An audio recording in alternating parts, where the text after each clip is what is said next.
J'ai vu WandaVision épisode 4, je l'ai vu hier, j'ai pas eu le temps de faire la vidéo avant, mais là c'est samedi, il y a un petit peu plus de temps.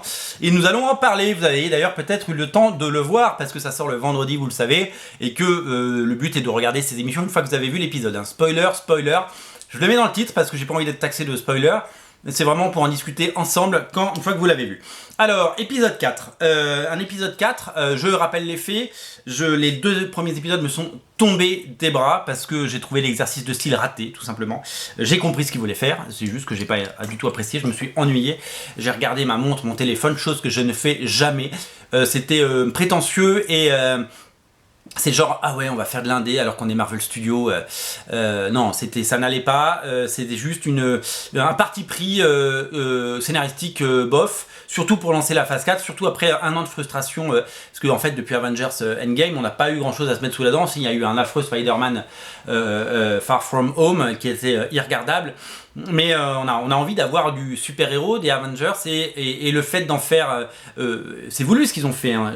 J'entends bien, j'ai compris tout ce qu'ils voulaient faire, mais les deux premiers épisodes me sont tombés des bras. Le troisième ouvrait un peu le spectre, la couleur, l'univers s'agrandissait, on parlait un peu donc de Ultron, de Pietro, de Wanda, des pouvoirs, et l'univers commençait à être un petit peu cohérent. Le personnage de Monica Rambeau Géraldine devenait un petit peu plus présent, et ce quatrième épisode décide de tout casser. Alors j'ai mieux aimé cet épisode, c'est crescendo, hein. J'ai détesté les deux premiers, le troisième ça allait, le quatrième ça va mieux, j'ai pas non plus... en fait c'est marrant, hein, parce que c'est pas une série que j'affectionne particulièrement plus, c'est pas par principe, hein, c'est pas parce que j'ai dit une fois que j'aimais pas que je vais ne pas aimer jusqu'au bout, je vous l'ai déjà dit, on a le droit de changer d'avis, on a le droit de s'être trompé, on a le droit d'évoluer dans ses choix, dans ses goûts, et il y a aucun mal à ça, il y a pas personne qui va faire « Ah ah, je t'avais dit », enfin si, c'est tellement quelqu'un qui va le dire, mais je m'en moque, on a le droit d'aimer ou pas aimer un truc, c'est pas le sujet. Le sujet, c'est de se dire, est-ce qu'on prend du plaisir à regarder ça? Je ne prends pas un plaisir fou à regarder ça, mais je dois reconnaître que l'épisode 4 fait plaisir pour de multiples raisons. J'ai l'impression, mais je verrai les analyses plus tard de Captain Popcorn et autres, j'ai l'impression que y a moins d'easter eggs cachés, et qu'il y a plus de fanservice, notamment le retour de Kat Denning qui a été dans les deux premiers temps, le premier ou le deuxième, en tout cas dans le premier c'est sûr, avec Nathalie Portman, qui était dans son équipe, qui était un peu stagiaire à l'époque et maintenant elle est docteur, donc elle a évolué, le temps a passé, et donc qui arrive pour voir la nouvelle situation dans ce village de Eastview. J'ai beaucoup aimé le fait justement donc, que l'univers soit cohérent, et c'est la force de Marvel Studios par rapport à Marvel Comics. Le Marvel Comics, il y a eu tellement d'épisodes que l'univers n'est pas cohérent, on lit des BD qui se contredisent tout le temps. Là l'univers est assez cohérent, et donc du coup ça permet de faire des petits clins d'œil, et ça permet de faire surtout du fanservice. Donc j'ai bien aimé cette partie-là. Je trouve que le personnage de Monica Rambeau elle est charmante, cette comédienne, et puis le personnage est très, très intéressant à suivre, et donc l'épisode, vous l'avez vu, prend le parti pris de ne parler que du point de vue de Monica Rambeau justement, qui donc avait disparu dans le multivers, qui revient, ça c'est le postulat de départ, et quand elle revient, elle est assignée par le Squad à Westview, pardon, pas Eastview, Westview, le village dans lequel évolue Vision, et qu'on ne voit pas au début de l'épisode. Pendant toute la première partie de l'épisode on ne les voit pas, et elle est assignée là-bas, et elle va devoir enquêter sur des phénomènes paranormaux. Surtout donc le premier truc qu'on lui dit, c'est que ce village, cette ville n'est pas sur Westview, n'est pas sur la carte, elle n'existe pas. Et donc du coup c'est très bizarre quoi. Et donc elle décide de rentrer dans une espèce de champ magnétique, et elle disparaît. Et donc là on comprend évidemment qu'elle va apparaître dans la sitcom des années 60, dans le premier épisode dans lequel on l'a vu. Et en fait cet épisode, donc c'est le ciment, ça sert à faire le lien entre le monde réel et cette bulle, ce monde qu'a créé Wanda.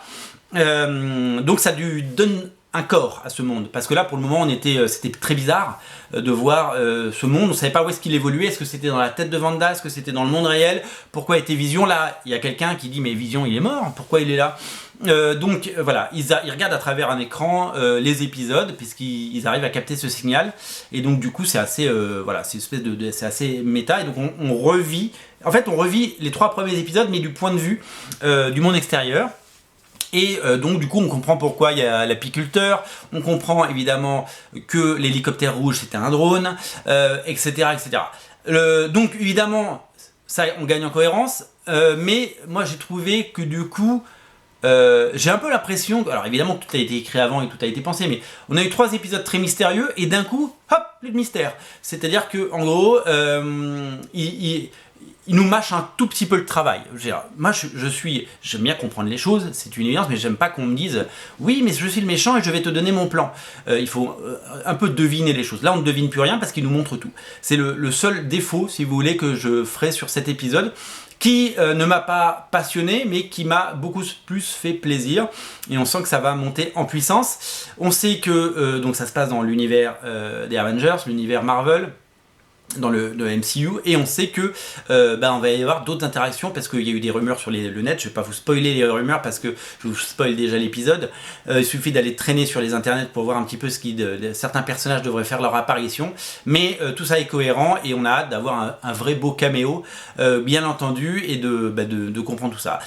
Sur les bandes annonces qu'on a pu voir, j'ai pas regardé la bande annonce de l'épisode suivant, elle est disponible mais j'ai refusé de la regarder parce que j'ai pas envie les épisodes font 20 minutes, hein, donc celui-là fait 35, mais 35 avec le générique, le récap et le générique de fin. Donc ça fait pas 35 minutes, hein, ça fait moins de 30 minutes. Et c'est suffisamment court. Donc voilà, donc la série se bonifie. Évidemment, vous allez me dire, mais il fallait être patient. Oui, il faut être patient, sauf qu'on a un épisode par semaine.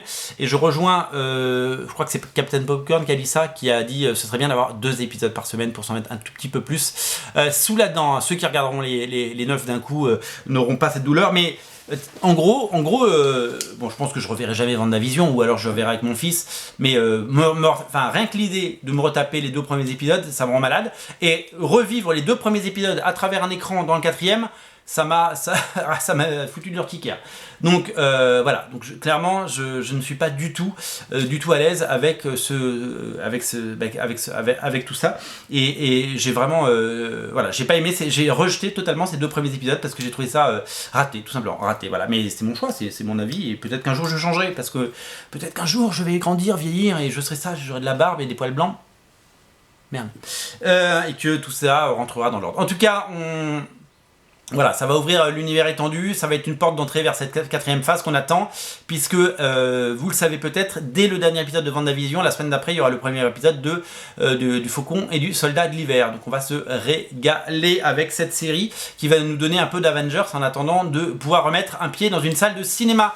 Ce qui n'est pas pour demain, a priori, d'après les dernières informations venant de l'exécutif. Voilà pour la partie actualité. Ce journal est maintenant terminé. Vous pouvez retourner à une activité normale, notamment aller acheter des comics, parce que les comics c'est trop cool et que vous avez vu que le monde de l'édition, la bande dessinée, ça a marché, c'est-à-dire que culturellement les gens ont adoré alors évidemment il y a eu moins de monde dans les boutiques, mais a priori les chiffres au national sont plutôt bons pour la BD et la culture type livre, BD, manga, comics, donc ça c'est quand même hyper cool. Voilà, c'est tout, salut.